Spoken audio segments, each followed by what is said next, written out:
तन्हाई की भी अपनी एक अदा होती है। तन्हाई की भी अपनी एक अदा होती है, सहने वाले पर ही तो वो फिदा होती है। तन्हाई। आपने अगर किसी से सच्चा प्यार किया हो तो आप तन्हाई इस लफ्ज़ का मतलब ज़रूर समझ गए होंगे, क्योंकि प्यार में आपका दिल भरी महफिल में भी तन्हा हो जाता है। ऐसे में आप बस महबूब की यादों में खोकर उन तन्हाइयों का लुत्फ़ उठाते रहते हैं। और तो और जो शख्स अपने महबूब से लड़ झगड़ कर जुदा होते हैं, उनके तन्हाई का गम तो अल्फाजों में बयां करना मुश्किल है ना। तो जाहिर है शायर का कहना कि तन्हाई सहने वालों पर ही फिदा होती है, क्योंकि ऊपर बयां किए गए दोनों सिचुएशंस में तन्हाई से गुजरने वाला शख्स उसके तन्हाई से कभी परेशान होता हुआ नजर नहीं आएगा।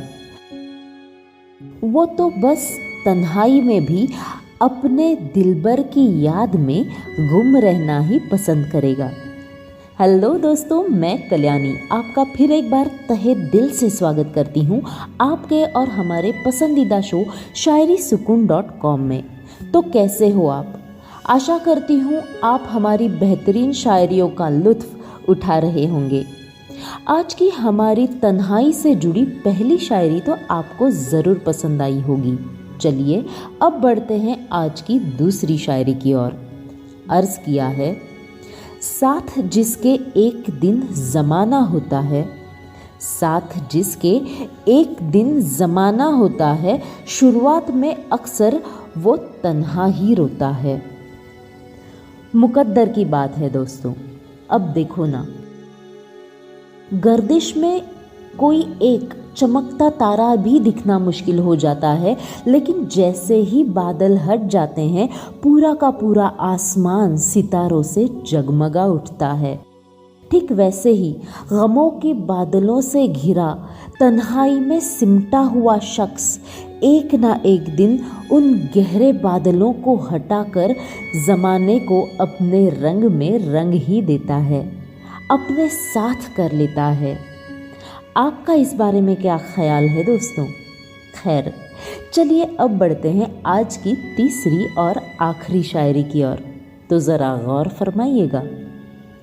छोड़ गए हो तन्हा फिर भी तुम्हें ही सोचते हैं, छोड़ गए हो तन्हा फिर भी तुम्हें ही सोचते हैं, खुश रहने वालों को ही सभी खैरियत पूछते हैं। वाह! इस नायाब शायरी के ज़रिए बहुत ही पते की बात फरमा रहे हैं शायर। प्यार में कोई किसी को तन्हा कर छोड़ जाता है, इंसान हमेशा उस छोड़ जाने वाले की ही याद में और भी तन्हा हो जाता है। ऐसे में उसके पास ज़िंदगी जीने के बस दो ही तरीके होते हैं, एक खुद के गम को भुलाकर खुश रहे और दूसरा महबूब की याद में रोता रहें। अक्सर लोग पहला ही तरीका चुनते हैं, गम भुलाकर खुश रहते हैं, क्योंकि हर कोई खुश रहने वालों को ही पसंद करता है, उनकी खैरियत पूछता है ना।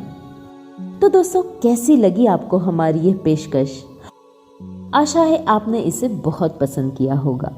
अगर ऐसा है तो हमें कमेंट सेक्शन में कमेंट करते हुए ज़रूर बताइएगा। इसी के साथ वक्त हो चला है आपसे विदा लेने का, तो अब मुझे यानी कल्याणी को दीजिएगा इजाज़त।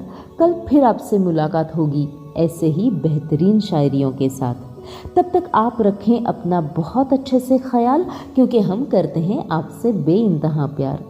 हमारे साथ जुड़े रहने के लिए बहुत बहुत शुक्रिया।